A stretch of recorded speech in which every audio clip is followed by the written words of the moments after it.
Welcome to the Soul Forge, a place of silent mystery, quiet contemplation, and outright mayhem. Join your host, Sean Vanderloo, as he guides you through the adventures of living. Together, we'll talk about life and love, sex and dating, joy and heartache, memories and loss, and so much more. Don't worry, it's not nearly as pretentious as it sounds. Get ready for life, the universe, and everything on the Soul Forge.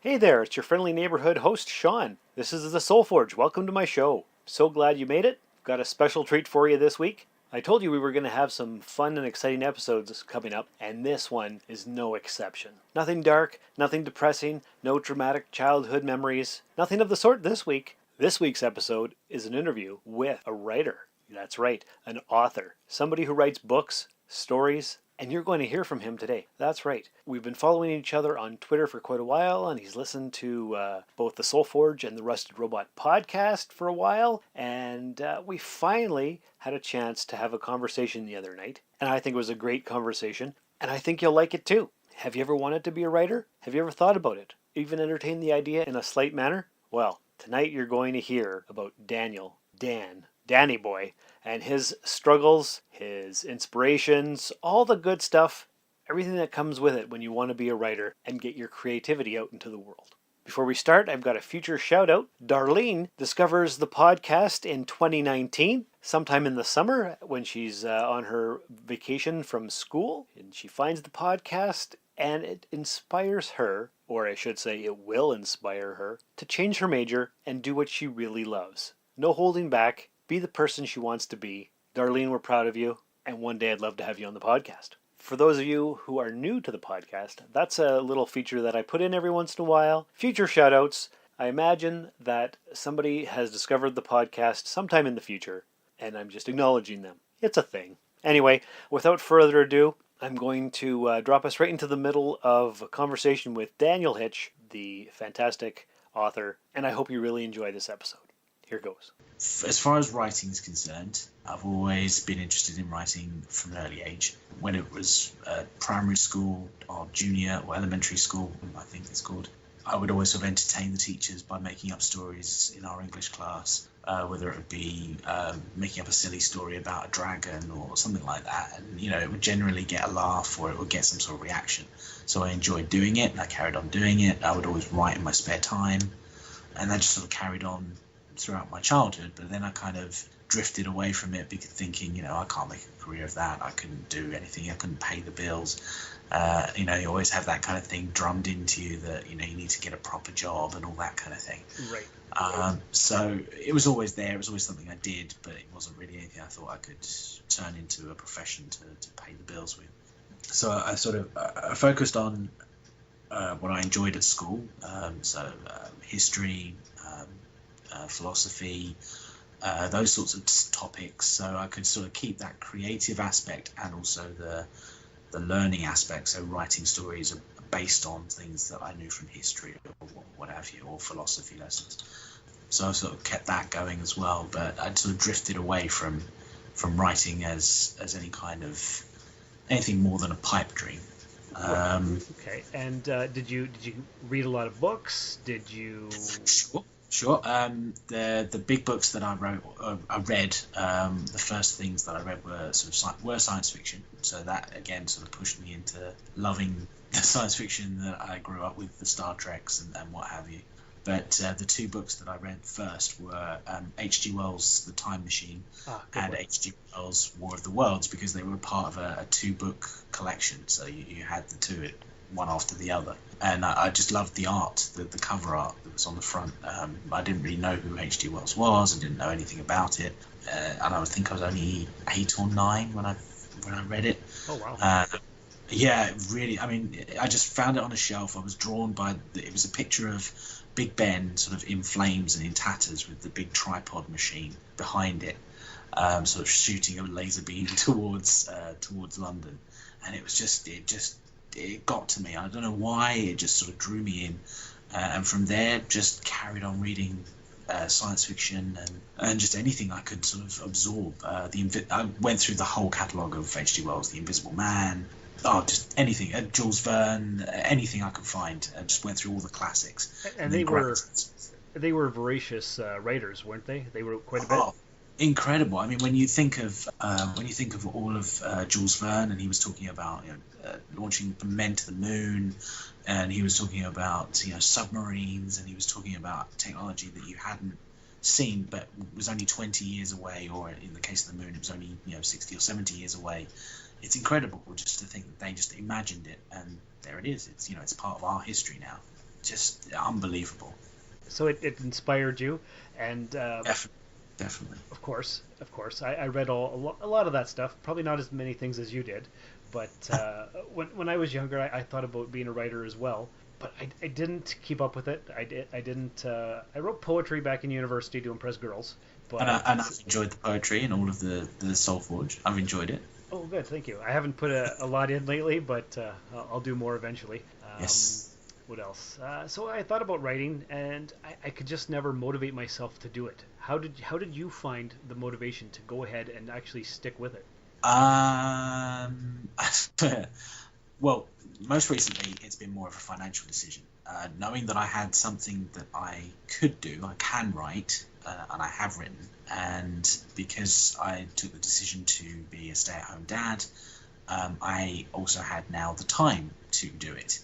So that was always the thing, that if I felt like I had a few stories in me, something to tell, and I decided that I needed to create some source of income using that aspect of me. So that's what sort of keeps me going at the moment. But as far as writing throughout my life, and what's kept me going to it, is that those ideas, those things just keep popping in my head, and I kind of have to get them out of there because it distracts.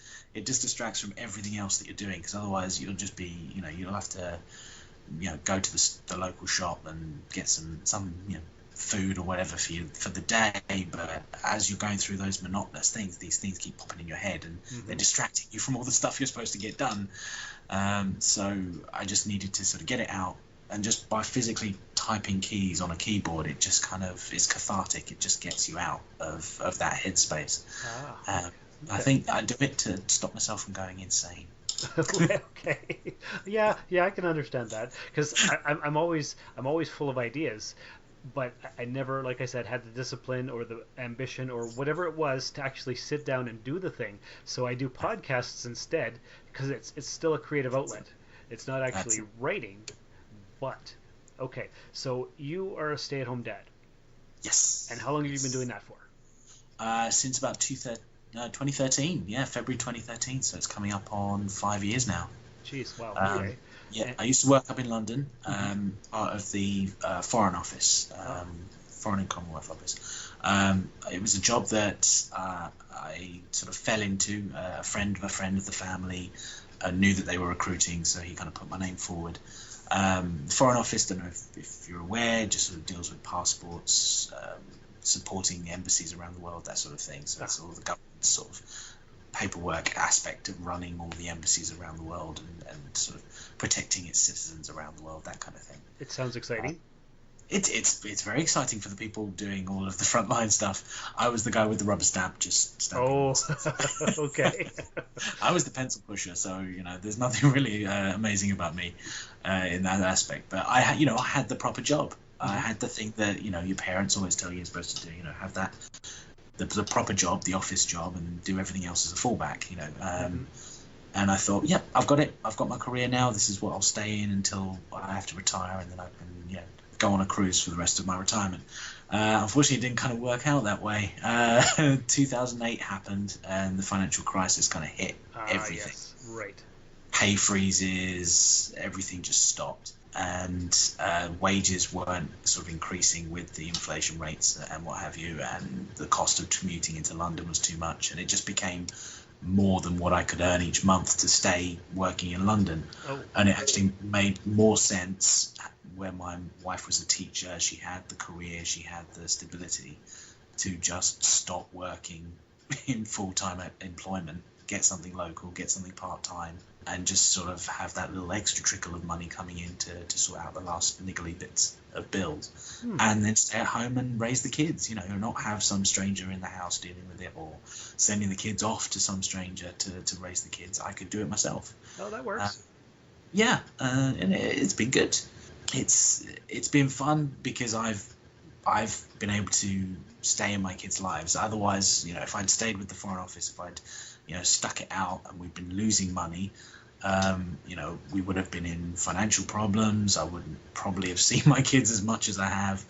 I would have had to have worked all the hours under the sun just to sort of keep the dinner on the table kind of thing, and would never have had the family life, and then wouldn't have had the chance to get to know you, because I didn't discover podcasts until I stopped working in the Foreign Office and had the time to read and listen to podcasts and explore this kind of aspect. Well, it all worked out then. Exactly. So you see. Yeah, that's perfect. Okay. So quick question. What is your writing routine? Do you have to sit down for say 4 hours, or do you do with a certain amount of word count, or do you just do it whenever you can? A little bit of everything. No, the idea is whenever it's my day off and I've dropped the kids off at school, I sit down with a coffee. I have 2 little cookies on the side of my desk, and I just look at the screen. Basically, it's whatever story has been stuck in my head that morning, I will start writing. So there's about 6 or 7 saved stories on this computer that I just dip into. So if I've had a little epiphany about that one character, I'll delve in, write a few pages, even if I know it's going to be the middle of the story or the end of the story or halfway to the end of the story. I'll just write those pages, write what I know I want to happen in the story.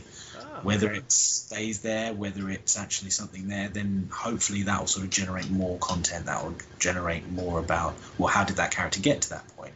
What happens to them after, and so forth. But I kind of jump between stories all the time. Okay, so there's no method. no specific plan, no specific method, and no specific actual book or story that you have to work on that day. It's just whatever spirit moves you. Exactly. It's wherever the coffee takes me. Nice. Okay. And do you do it for a certain amount of time, or just till that particular spurt of ideas are over? Pretty much. I mean, there's the cat here. She gets in the way. If she's sitting on the keyboard, I can't really do very much at the time. It's whatever happens during the day. If there's a knock on the door, that will break concentration. I usually find that take a 5 minutes and then come back to it. But I will just generally write until there's nothing left in my head, or I kind of write myself into a corner. So if that means I do a solid 6 hours, that's great. That's a good day. Mm-hmm. A bad day is that I've written for maybe half an hour and then got nowhere, and I'm just staring blankly at the screen and nothing happens. But I've always found just keep plugging at it, keep writing. Even if what you've written is wrong, I've always just carried on re-editing the next day, or come back the next week and then re-edited. Yeah. And then until, even if the thing that I wrote last week isn't even there anymore and it's a completely different character, new scenario, everything's changed, at least I had something to work from. So okay, so you don't no method, and you don't beat yourself up over how much or how little you got done. You just do. No. I used to all the time. I used to write and get this character, and I think, oh no, I've done it completely wrong, and then throw away the idea, throw away the story, and never even think about it again. But then the more I spoke to writers, the more I spoke to some of the artist friends that I have, photographers. Actually, a photographer friend of mine, I'll give her a plug. She's Carla Guest. She's a wedding photographer here in Kent. I used to go to school with her, and she would always talk about just constantly taking these pictures and constantly going on and getting more images.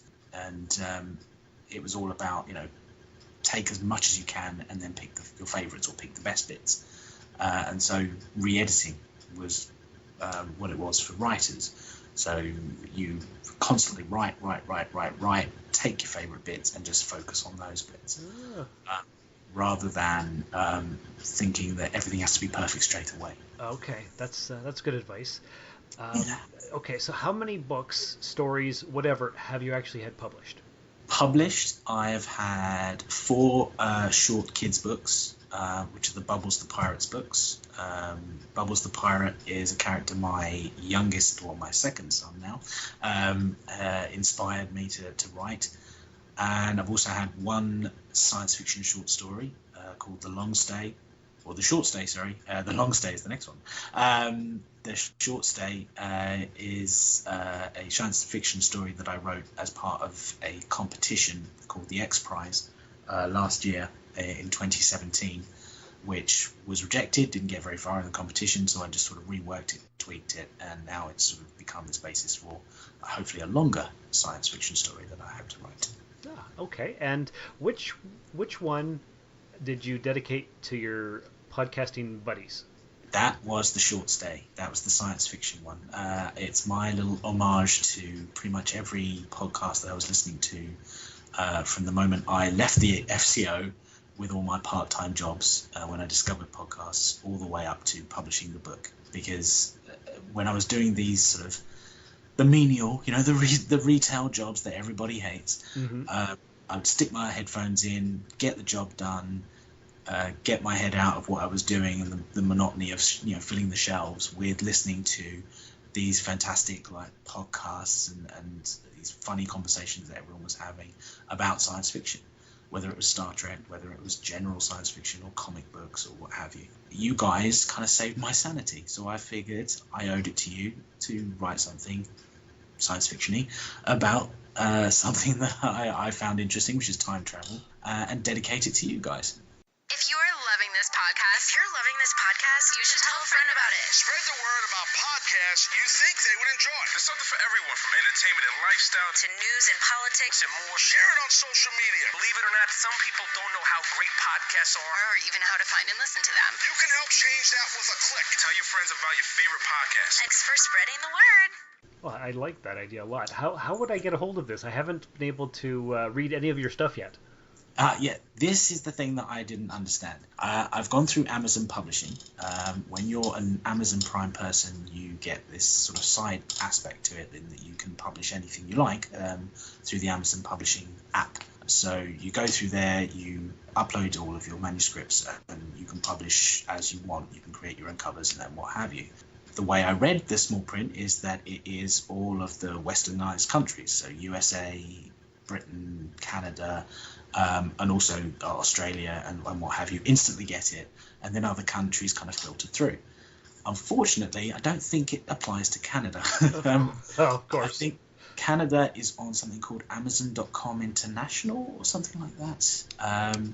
So it's not a Canadian website. You'd have to buy it through the American Amazon, and then it gets shipped to you. So that will be, so if it's a physical copy, you can't get it to you in the normal way. If it's the e-copy or the e-story, which all of the books are, then you can get it straight to your Kindle, but that's the only way you could actually get hold of it in Canada. Okay, all right. Yeah, I've been wanting to that track this boggled down. my mind. Yeah, they always have to have a lot of red tape, eh?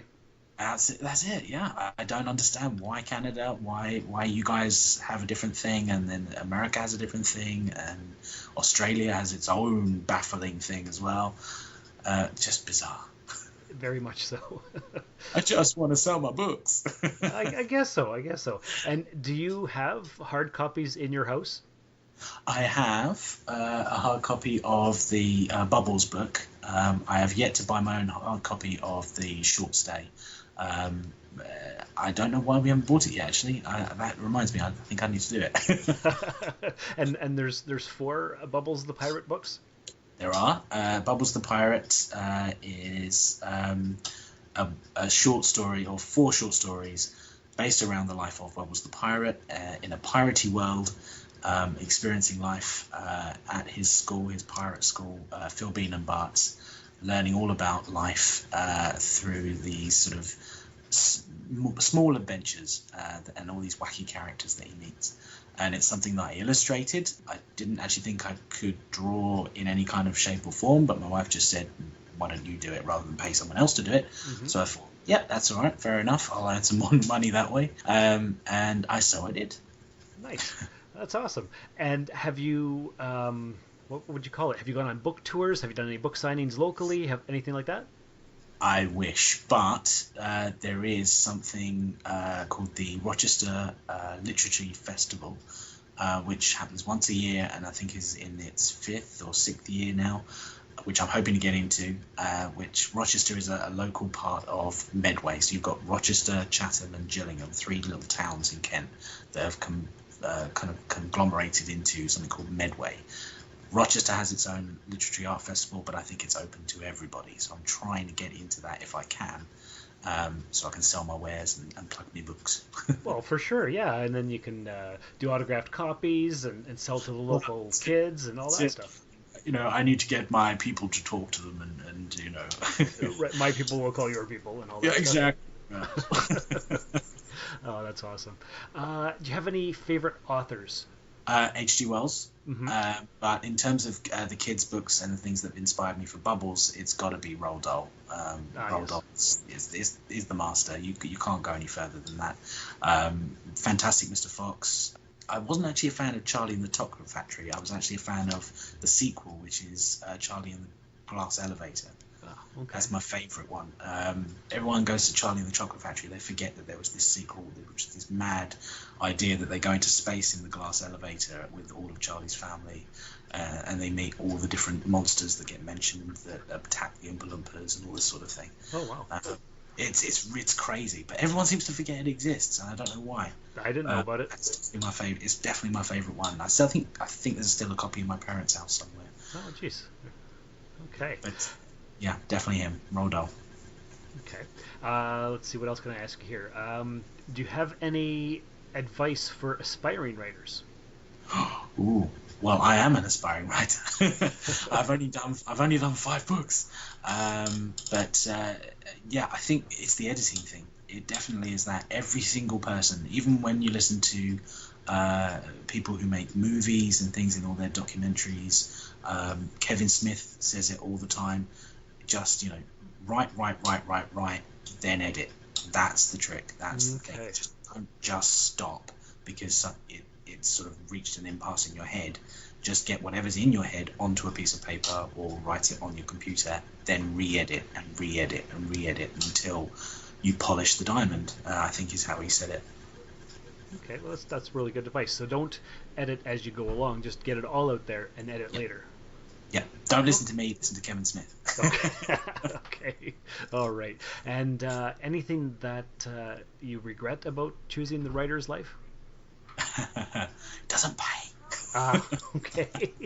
No, it's, you're only going to get paid if you can sell the books, if you can actually get more than the few family members that you've emotionally blackmailed to buy these, to actually buy these things.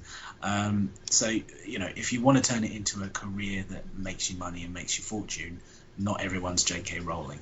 Right. So that's it's not necessarily a regret. It's just the reality of being a writer. But you're always going to just write. If you're a writer, it's something you have to do. I think that's another thing I've picked up from other people, is that it's always in your head. So get it out, and if you can turn it into something you can, get some money, get some dosh from, so be it. If you get successful, even better. And do you feel successful, or not really? More successful now than I was. That's good. Much better than sitting in a darkened student apartment writing my fan fiction of Star Trek or something, where no one was reading it but me. At least this way a handful of people have actually read what I've written. That's good. That's what you want. Then you just need more. That's me. Yeah. Oh, and also when your kid says, "Oh, Daddy, can I dress up as your character for book day?" That's kind of nice. Oh, that must make you smile, right? That was nice. Yeah. And then I said they don't sell the costumes yet in the shop, unfortunately. Oh, you can man. just go to Potter. Sorry. Right. Not yet. That's the Not best. Not yet. Oh, yes, I'll tell him that. Yeah, not yet. Exactly. It might just take a little while, but eventually, son, yeah, all my stuff is going to be in the stores. 50 years' time, Bubbles the Pirate will be ahead of its time and everyone will revere it, but not right now. Wait for the movie. Yeah, exactly. Oh, the movie, yeah. Gotta get those movie rights. Oh, definitely. What else did I want to ask you? I want to ask you one more thing. Oh yes, plug yourself. Where can people find you? Do you have a website? I know you're on Twitter. Tell us all the places that you can be reached. I'm on Twitter. I'm on Instagram. I'm on Facebook. I'm on what else? I'm on. There's the Kick app. It's a sort of a chat app. I have little chat rooms for all the different things. So there's a Bubbles one. There's the Connected Worlds Chronicles, which is the short stay and future books in that series. On Twitter, I am. This is a highly invented name, at Hitch_Daniel. So I took a long time thinking of that name. I'll bet.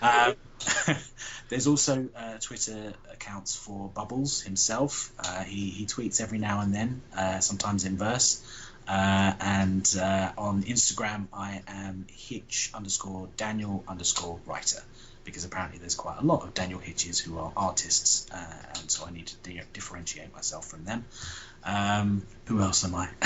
There's also the Bubbles page, and there's also the Connected Chronicles page on Facebook as well, if they want to like and subscribe.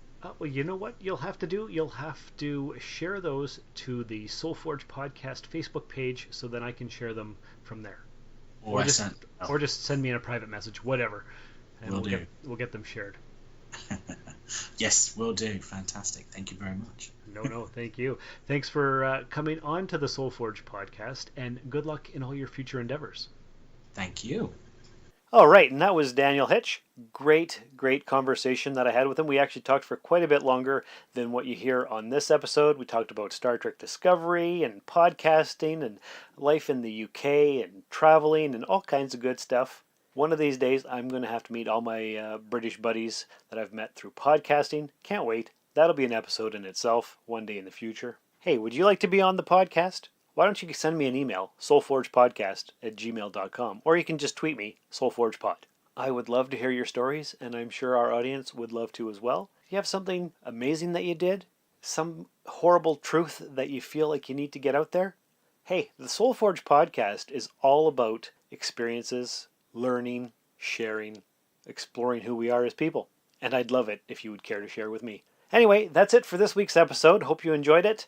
Come back next week for something also equally intriguing and exciting, and we never know what it's going to be. That's the beauty of the Soulforge. It's always a surprise. So until next time, thank you for stopping by. I hope you join the Facebook page. And remember, success is not built on success. It's built on failure. It's built on frustration. Sometimes it's built on catastrophe. This has been another episode of the Soulforge Podcast. Contact the show by emailing soulforgepodcast@gmail.com or by tweeting soulforgepod on Twitter. Visit us at soulforgepodcast.com, and remember, the best way to show your support is by leaving a 5-star review in the iTunes Store. And, if you would, please check us out and like us on Facebook. The Soulforge Podcast was written, produced, scored, edited, engineered, and directed by Sean Vanderloo. Find me on Twitter and Instagram at Darth Vaderloo. For more great content, you can listen to my other podcast, The Rusted Robot. Thanks for stopping by the Forge. We'll keep the fires lit until your next visit. I could do this all day. This has been a Valley of Vanderloo podcast production, all rights reserved. This transmission ends now.